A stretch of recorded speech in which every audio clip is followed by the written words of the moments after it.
అహంకారం వల్ల గర్వం వల్ల పతనం ఎలా కలుగుతుంది, వినయం వల్ల మన ఉన్నత స్థితి ఎలా పెరుగుతుంది అన్నది మనం ఉపయోగించే కొన్ని సందర్భాల్లో వాడే ఆకులున్నాయే, కరివేపాకు, తమలపాకు, అరిటాకు, ఇలా కొన్ని ఆకులు వాడుతూ ఉంటాం కదా.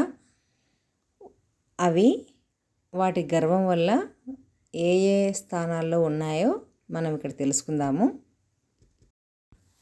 మామిడాకు ఏమన్నదంటే, ప్రతి శుభకార్యంలోనూ నేను తప్పనిసరి, నేను లేనిదే ఏ శుభకార్యము జరగదు అంది గర్వంగా. అప్పుడు దేవుడు చిన్నగా నవ్వాడు. తలుపు గుమ్మానికి తలకిందులుగా వేలాడే శిక్ష విధించాడు. మరి కరివేపాకు ఏమన్నదో చూద్దామా. వంటలలో నేను లేనిదే రుచి లేదు అంది గర్వంగా. తినేటప్పుడు కరివేపాకుని ఏరి పారవేసే ఆలోచనను మనిషికి కలిగించాడు దేవుడు.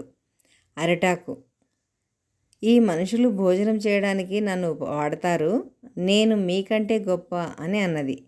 దేవుడు ఆలోచించాడు. అరిటాకు తిన్న తర్వాత దాని బ్రతుకు చెత్త కుప్పల్లో పడేటట్లు చేశాడు. తమలపాకు, నేను శుభకార్యాలకే కాదు, నన్ను తాంబూలంగా వేసుకుంటే నోరు ఎర్రగా పండుతుంది, నాకు సాటి ఎవరూ లేరు అన్నది.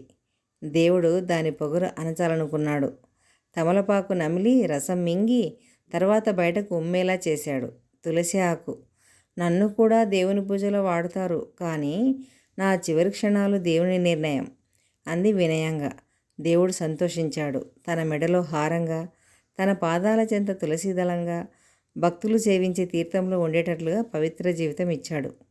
ఇందులో నీతి మనం తెలుసుకుందామా. నేను, నా వల్లే అంతా అనే అహంకారంతో ఉన్నవారు పతనం చెందుతారు, వినయంగా ఉన్నవారు ఉన్నత స్థానం పొందుతారనే నీతిని ఇక్కడ గ్రహించాలి. వీడియో నచ్చితే లైక్ చేయండి, సబ్స్క్రైబ్ చేసుకోండి, ఇతరులకు షేర్ చేయండి.